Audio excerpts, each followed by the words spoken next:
Haleluya, Shalom. Pagi ini saya memberikan perenungan hikmat Tuhan, memberikan promosi kepada kita.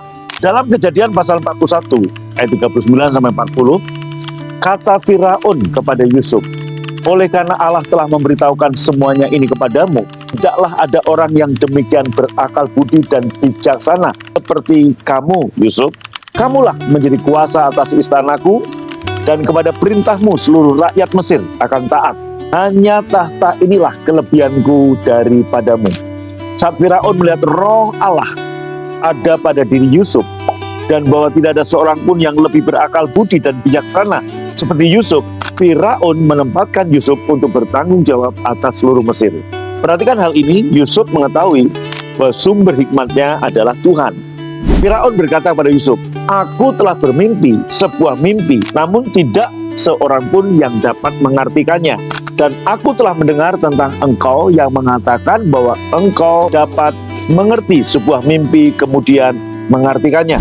Dan Yusuf menjawab kepada Firaun dengan mengatakan, itu bukan karena aku, tapi Tuhankulah yang akan memberikan jawaban kepada Firaun dengan damai sejahtera. Yusuf menyadari hikmatnya berasal dari kemurahan Tuhan yang tidak dia upayakan, dan ia tidak mau menerima penghargaan apapun untuknya. Sangat jelas, inilah orang yang memahami kasih karunia dan dapat dipercayakan peningkatan, promosi, dan lebih banyak lagi keberhasilan yang baik. Amatilah saat hikmat Yusuf bekerja, Yusuf tidak hanya menafsirkan mimpi Firaun, namun dia juga memberikan nasihat kepada Firaun tentang bagaimana mengambil keuntungan dari 7 tahun kelimpahan untuk menyiapkan diri menghadapi 7 kelaparan yang telah disingkapkan dalam mimpinya. Perhatikan bagaimana nasihat Yusuf yang bijaksana menuntun kepada terciptanya posisi yang berpengaruh untuk dirinya sendiri. Itulah cara hikmat Tuhan bekerja. Yusuf menyadari hikmatnya adalah karunia dari Tuhan.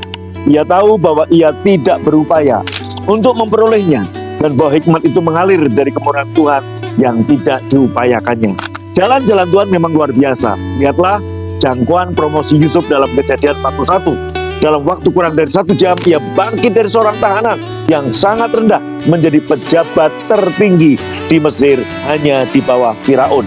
Inilah kemurahan Tuhan, kasih karunia Tuhan yang tidak diupayakan. Tidak ada susah payah, tidak ada upaya sendiri, tidak ada kompromi, tidak ada manipulasi, hanya anugerah dan kasih karunia semata yang membuat seluruh perubahan hidup Yusuf. Ingatlah saat Tuhan beserta dengan kita adalah orang yang berhasil. Mungkin Anda merasa seperti sedang berada dalam penjara sekarang, terhenti dalam keadaan tanpa harapan dan tidak tahu apa yang harus dilakukan. Mintalah hikmat kepada Tuhan.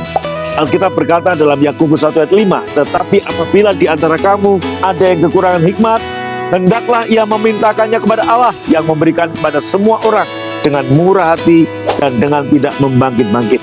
Maka hal itu akan diberikan kepadanya.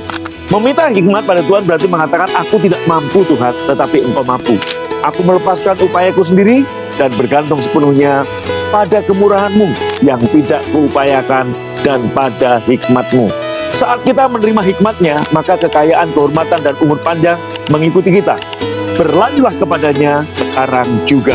Bapa, aku mengakui bahwa hikmat ilahi apapun yang kumiliki hari ini berasal dari kemurahan-Mu yang tidak kuupayakan.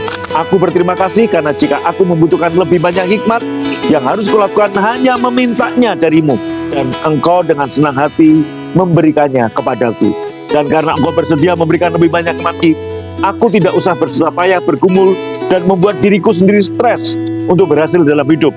Hanya setetes hikmat dan kemurahan-Mu dapat membuatku dipromosikan ke posisi berpengaruh dan berkuasa. Amin. Tuhan Yesus memberkati dan shalom.